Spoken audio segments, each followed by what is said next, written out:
Shri PM secondary and higher secondary school ધોરણ 12 commerce વિષય વાણિજ્ય વ્યવસ્થા અને સંચાલન પ્રકરણ 4. ગુડ મોર્નિંગ વિદ્યાર્થી મિત્રો, જય શ્રી કૃષ્ણ. મજામાં ને? સરસ. ચલો, આજે આપણે BAમાં પેજ નંબર 42 એટલે કે 42 ઉપર શ્રેણિક વ્યવસ્થા તંત્ર, જેને અંગ્રેજીમાં મેટ્રિક્સ ઓર્ગેનાઇઝેશન કહેવાય. આની અગાઉના લેક્ચર્સમાં આપણે વૈદિક વ્યવસ્થા તંત્ર અને કાર્યાનુસાર વ્યવસ્થા તંત્ર ભણી ગયા. આજે નેક્સ્ટ ટોપિકમાં શ્રેણિક વ્યવસ્થા તંત્ર, જેને અંગ્રેજીમાં મેટ્રિક્સ ઓર્ગેનાઇઝેશન કહે છે. બરોબર? ચલો જોઈએ તેનો અર્થ. પહેલાં એક ક્વેશ્ચન લખો. શ્રેણિક વ્યવસ્થા તંત્રની અંગ્રેજીમાં શું કહેવાય? શ્રેણિક વ્યવસ્થા તંત્રની અંગ્રેજીમાં શું કહેવાય? Matrix organisation. શું કહેવાય? Matrix organisation. બરાબર. એના પછીનો બીજો પ્રશ્ન લખો.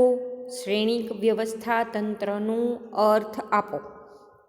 શ્રેણિક વ્યવસ્થા તંત્રનો અર્થ આપો. 1 માર્ક. બરાબર. ચલો પહેલાં સમજીએ. શ્રેણિક વ્યવસ્થા તંત્ર એ વ્યવસ્થા તંત્રના આધુનિક સ્વરૂપનું વ્યવસ્થા તંત્ર છે. કેવું વ્યવસ્થા તંત્ર છે? આધુનિક સ્વરૂપનું વ્યવસ્થા તંત્ર. લખો. એના પછીનો પ્રશ્ન, શ્રેણિક આધુનિક વ્યવસ્થા તંત્ર, આધુનિક સ્વરૂપના વ્યવસ્થા તંત્રનું નામ આપો. આધુનિક સ્વરૂપના વ્યવસ્થા તંત્રનું નામ આપો. શ્રેણિક આધુનિક કયું છે? શ્રેણિક વ્યવસ્થા તંત્ર. બરોબર. એ આધુનિક વ્યવસ્થા તંત્ર છે. વ્યવસ્થા તંત્રમાં 2 અલગ અલગ પ્રકારના માળખા હોય. વ્યવસ્થા તંત્રમાં કેટલા માળખા હોય? અલગ અલગ પ્રકારના 2 માળખા હોય. લખો. એના પછીનો પ્રશ્ન, વ્યવસ્થા તંત્રના 2 માળખાના નામ આપો. વ્યવસ્થા તંત્રના 2 માળખાઓના નામ આપો. જવાબ આવશે સામાન્ય ક્રમનું માળખું. સામાન્ય ક્રમનું માળખું. અને બીજું છે ટેકનિકલ માળખું. કેવું માળખું? ટેકનિકલ માળખું. જોઈએ એમાં એક સામાન્ય ક્રમનું માળખું જે નિર્ણય પ્રક્રિયાનો ભાગ છે. શેનો ભાગ છે? નિર્ણય પ્રક્રિયાનો ભાગ છે. એક સામાન્ય પ્રકારનું માળખું હોય કે જેની અંદર નિર્ણયો લેવાતા હોય. અને બીજું માળખું છે ટેકનિકલ પ્રશ્નોનો ઉકેલ. એટલે કે ધંધાકીય એકમ ચલાવવા માટે જે કાંઈ પણ પ્રોબ્લેમ્સ ઊભા થાય, ટેકનિકલ નવી ટેકનોલોજી આવે, એ નવા ટેકનોલોજીમાં ફેરફાર કરાવવો પડે, એને લગતા જે કાંઈ પણ પ્રશ્ન હોય એ અંગેનું માળખું, જેને શું કહેવાય? પ્રોજેક્ટ માળખું કહે છે. લખો પ્રશ્ન, પ્રોજેક્ટ માળખું કોને કહેવાય? પ્રોજેક્ટ માળખું કોને કહેવાય? આ બંને માળખાઓના સંયોજનથી ઉદ્ભવતા વ્યવસ્થા તંત્રની શ્રેણિક વ્યવસ્થા કહે છે. એટલે કે સામાન્ય ક્રમનું માળખું અને ટેકનિકલ પ્રશ્નોના ઉકેલનું માળખું બંનેના ભેગા થઈ અને જે નવું વ્યવસ્થા તંત્ર ઊભું થાય તેને શ્રેણિક વ્યવસ્થા તંત્ર કહે છે. ફરી એક વખત, સામાન્ય ક્રમનું માળખું જે નિર્ણય પ્રક્રિયાનો ભાગ છે. ટેકનિકલ પ્રશ્નોના ઉકેલનું માળખું જેને પ્રોજેક્ટ માળખું કહે છે. બંનેના સંયોજનથી ઉદ્ભવતા વ્યવસ્થા તંત્રને શ્રેણિક વ્યવસ્થા તંત્ર કહે છે. બરોબર. શ્રેણિક વ્યવસ્થા તંત્રનો અર્થ અહીંથી શરૂ કરી અને અહીંયા સુધી 1 માર્કની અંદર. ઓકે. આમ શ્રેણિક માળખું એ કાર્યાનુસાર તેમજ પ્રોજેક્ટ વ્યવસ્થા તંત્રની લાક્ષણિકતાઓની સમાવતું આધુનિક પ્રકારનું વિશિષ્ટ માળખું છે. શ્રેણિક વ્યવસ્થા શું છે? તો કે આપણે કાર્યાનુસાર વ્યવસ્થાપન તંત્ર ભણી ગયા એ અને પ્રોજેક્ટ વ્યવસ્થા તંત્ર, બરોબર, બંનેની લાક્ષણિકતાઓ છે એ કેમાં તમને જોવા મળે તો કે શ્રેણિક વ્યવસ્થા તંત્રમાં જોવા મળે. શ્રેણિક વ્યવસ્થા તંત્રની અંદર કાર્યાનુસાર વ્યવસ્થા તંત્ર અને પ્રોજેક્ટ વ્યવસ્થા તંત્ર બંનેની લાક્ષણિકતાઓ જોવા મળે છે. આ પ્રકારના વ્યવસ્થા તંત્રમાં કાર્યાનુસાર વિશિષ્ટીકરણનો લાભ મળે છે તેમજ પ્રોજેક્ટ સંચાલન દ્વારા થતા લાભો પણ મેળવી શકાય છે. કાર્યાનુસાર તંત્ર અને પ્રોજેક્ટ વ્યવસ્થા તંત્રની લાક્ષણિકતાઓ છે આની અંદર.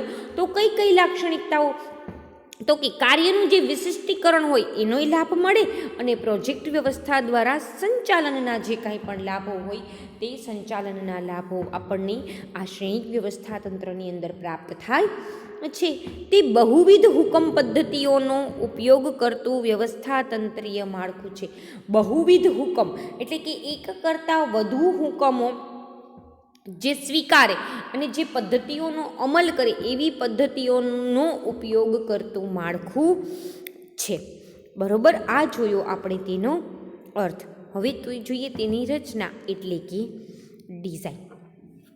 શ્રેણિક વ્યવસ્થા તંત્રમાં કાર્યાનુસાર વ્યવસ્થા તંત્ર અને પ્રોજેક્ટ વિભાગીકરણનો સમન્વય જોવા મળે છે. એ તો આપણે અહીંયા જોઈ ગયા ને, બરાબર, બંનેનો સમન્વય છે. આગળ, આ પ્રકારના વ્યવસ્થા તંત્રમાં દરેક પ્રોજેક્ટ મેનેજરને અલગ અલગ પ્રોજેક્ટની જવાબદારી સોંપવામાં આવે છે. બરોબર, અલગ અલગ ડિપાર્ટમેન્ટ એમ અલગ અલગ પ્રોજેક્ટ મેનેજર છે એ પ્રોજેક્ટ મેનેજરની રચના કરવામાં આવે. જેટલા પ્રોજેક્ટ મેનેજર હોય જેટલા પ્રોજેક્ટ હોય તેટલા પ્રોજેક્ટ મેનેજરની નિમણૂક કરવામાં આવે. અલગ અલગ પ્રોજેક્ટ એમ અલગ અલગ વ્યક્તિને મેનેજર તરીકે નીમવામાં આવે. પ્રોજેક્ટ મેનેજરની જવાબદારી પ્રોજેક્ટની સમયસર તેમજ સફળતાપૂર્વક પૂર્ણ કરવાની હોય. પ્રોજેક્ટ મેનેજર છે એ કોઈ પણ પ્રોજેક્ટ માટે જ્યારે તમે પ્રોજેક્ટ મેનેજરની નિમણૂક કરો તે શું છે તો કે જવાબદારી છે કે સમયાંતરે એ પ્રોજેક્ટ પૂરો થઈ જવો જોઈએ. પ્રોજેક્ટ કાર્ય માટે જરૂરી નિષ્ણાંતોના સ્ટાફને જુદા જુદા કાર્ય વિભાગમાંથી પ્રાપ્ત કરવામાં આવે છે. શું કરવામાં આવે તો કે અલગ અલગ ડિપાર્ટમેન્ટમાંથી અલગ અલગ કાર્યમાં જે નિષ્ણાંત વ્યક્તિઓ હોય, બરોબર, એને આપણે શું કરીએ છીએ તો કે નિમીએ છીએ.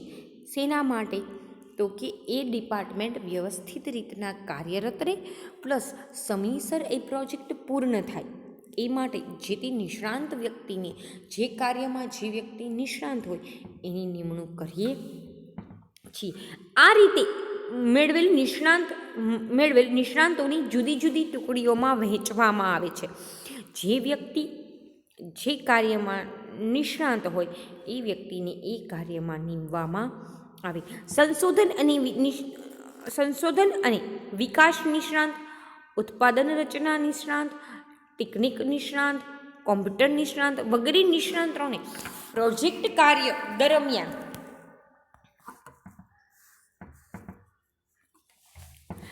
જે તે વિભાગમાંથી મેળવવામાં આવે છે. પ્રોજેક્ટ પૂર્ણ થતાં જ તેમના મૂળ વિભાગમાં તેમને પરત મોકલી દેવામાં આવે છે. બરોબર, જે વ્યક્તિ જે પ્રોજેક્ટ માટે નિમાયેલો હોય એ પ્રોજેક્ટ કાર્ય પૂર્ણ થાય એટલે એને અલગ વિભાગની અંદર પાછા પરત મોકલી દેવામાં આવે છે.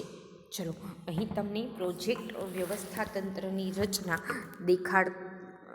સમજાવતું એક ડિઝાઇન આપેલી છે, એક માળખું આપેલું છે, જેમાં હંમેશા સર્વ ઉપર કોણ હોય? જનરલ મેનેજર હોય. જનરલ મેનેજરની અંદર શું કહે છે? અલગ અલગ પ્રોજેક્ટની જવાબદારી અલગ અલગ સોંપવામાં આવે. બરાબર, હવે અહીં તમને આપ્યું છે ઉત્પાદન કરવાનું, ખરીદી, ઇજનેરી કામકાજ અને સંશોધન અને વિકાસ. બરોબર, આ ચાર અલગ અલગ કાર્ય છે. એ ચારેય માટે અલગ અલગ વ્યક્તિઓની નિમણૂક કરવામાં આવી છે. બરોબર, પ્રોજેક્ટ 1, પ્રોજેક્ટ 2 અને પ્રોજેક્ટ 3. આ દરેક વ્યક્તિ છે પ્રોજેક્ટ 1નો સંચાલક છે એ શું કરશે તો કે દરેક કાર્ય વ્યવસ્થિત રીતના ચાલે એ મુજબ એ જોશે. બરોબર, પ્રોજેક્ટ 2 છે તો એ પણ શું કરશે તો કે દરેક એ સંચાલક પણ પોતાનું કાર્ય વ્યવસ્થિત રીતના કરશે. પ્રોજેક્ટ 3નો સંચાલક પણ પોતાનું કાર્ય વ્યવસ્થિત રીતના કરશે. બરોબર, અલગ અલગ પ્રોજેક્ટ, અલગ અલગ પ્રોજેક્ટ મેનેજરની નિમણૂક. બરાબર? ચલો, સરસ. ઉપરોક્ત ચાર્ટ પરથી સ્પષ્ટ જણાય છે કે શ્રેણિક વ્યવસ્થા તંત્રમાં સત્તાનો પ્રવાહ બેવડો હોય. બરાબર? સત્તાનો પ્રવાહ કેવો હોય છે? બેવડો હોય છે. કઈ રીતે? તો કે સત્તા ઉપરથી નીચે તરફ જાય છે અને સત્તા આમ આ જુઓ તમે દરેક સ્ટુડન્ટ્સ, દરેક કાર્ય જુઓ તો અહીંયા સત્તા ક્યાં જાય છે? ઉપરથી નીચે તરફ જાય છે સત્તા. સત્તાનો ભાગ સોંપવામાં આવે છે. ઉત્પાદનનો અમુક ભાગ પ્રોજેક્ટ જેનું જેવું કાર્ય એ મુજબ ઉત્પાદનની સત્તા એને સોંપવામાં આવશે. એવી જ રીતના પ્રોજેક્ટ મેનેજર છે એ શું કરે છે? પોતાની સત્તાનો અમુક ભાગ વહેંચી દે છે. વહેંચી દેવામાં આવે છે સત્તા ઉપરથી નીચે દરેક વિભાગ વાઇઝ. હે ને? ઓકે. વિવિધ વિભાગોને તેમજ વિવિધ પ્રોજેક્ટના સંચાલકોની ઉપરથી નીચે તરફ સીધી રેખામાં સત્તાનું વહન કરવામાં આવી છે.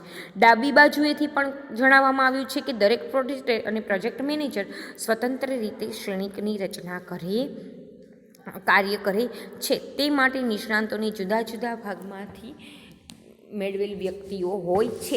અલગ અલગ ડિપાર્ટમેન્ટમાંથી અલગ અલગ જે સ્પેશિયલ પ્રોજેક્ટ મેનેજર છે એની નિમણૂક કરવામાં આવશે અને એ દરેક કાર્ય પોતાનું વ્યવસ્થિત રીતના કરશે એવું અહીં કહેવામાં આવે છે. આ રીતે વ્યવસ્થા તંત્રમાં શ્રેણિકની રચના થાય છે. શ્રેણી વાઇઝ, વિભાગ વાઇઝ વહેંચી દેવાનું. જ્યાં ટેકનોલોજી અને કામગીરી બંને મહત્વના હોય, જ્યાં ટેકનોલોજી પણ મહત્વની છે અને કાર્ય પણ મહત્વનું હોય છે, બંને મહત્વના હોય એવા સંજોગોમાં સમન્વય કરવાનું આવશ્યક બને ત્યાં આ પ્રકારનું વ્યવસ્થા તંત્ર વધુ અનુકૂળ જોવા મળે છે. લખો બીજો પ્રશ્ન. શ્રેણિક વ્યવસ્થા તંત્ર કયા એકમમાં વધુ અનુકૂળ રહે છે? શ્રેણિક વ્યવસ્થા તંત્ર કયા એકમ માટે વધુ અનુકૂળ રહે છે? જ્યાં ટેકનોલોજી અને કામગીરી બંનેને મહત્ત્વ આપવામાં આવતું હોય.